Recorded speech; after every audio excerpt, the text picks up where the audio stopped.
First story on a Friday, of course. It's actually kind of big news.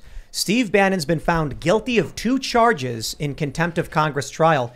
It's a minimum of 2 years for each count, but would they really give him that long? Some are saying it's going to be 2 months. He's going to get the bare minimum. They're going to say 2 months to run concurrently for both counts, but we'll see the story. Steve Bannon said, "We may have lost a battle here today, but we are not going to lose this war." Bannon is the former executive chairman of Breitbart News, as well as a former advisor to President Trump.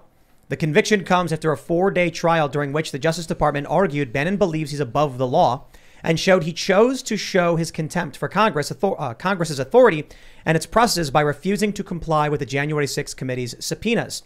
Well, instead of just reading this, let me just ask Hannah Claire, what's going on with this story? Are there any other developments, or, what's your reporting on it? Yeah, well, the major thing is that he has been following this line that he was exercising executive privilege from President Trump, that Trump's lawyers had encouraged him not to testify before the committee, not to submit any documents. And they're saying this is within, official protocol. It's acceptable. The January 6th committee says, no, he knew he was supposed to comply with the subpoenas. He has to turn over the documents. He needed to testify. You have to remember that the January 6th committee has subpoenaed 100 people. The only other person to be indicted is Peter Navarro. Peter Navarro. Thank you.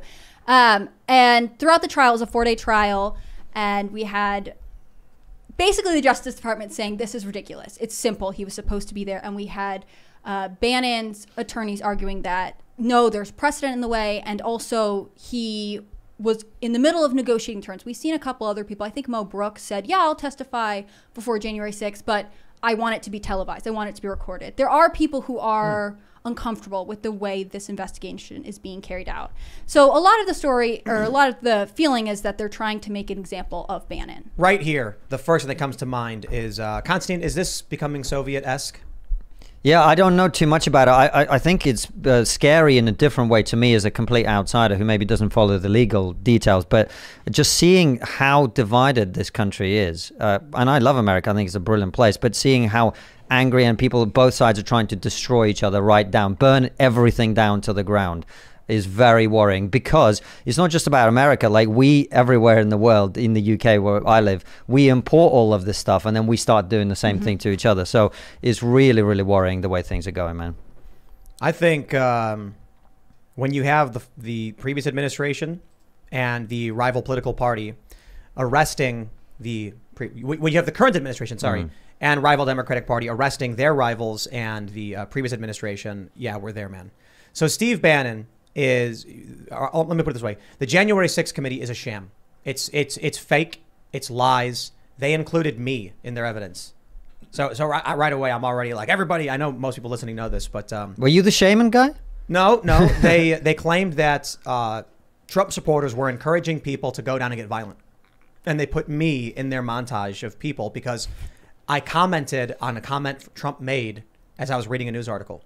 I said, Donald Trump says this will happen and has called for his supporters.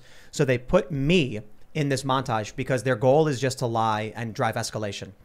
What we've been seeing the Democrats do is they've been putting money into Trump-supported candidates, like Trump-endorsed candidates, so that they win, because they believe come November, they will then beat the Trump candidate, right?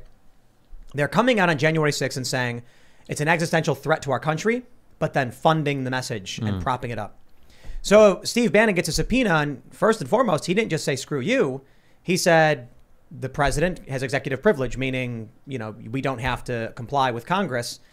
There should have been, there's got to be some negotiation, right? Like, if they're arguing that Trump's not the president, therefore doesn't count. But I'm like, but he was. Like, you lose your executive privilege the moment you're out of office, then we'd be going after every single president ever. Why aren't they going after Bush over the Middle Eastern war stuff? This is purely, I think we're getting into authoritarian, fascistic, communistic, whatever you want to call it, where there's the Uniparty, neocons and neolibs, and if you oppose them, they will destroy you. And the people who work in government are just going to, turn along with it.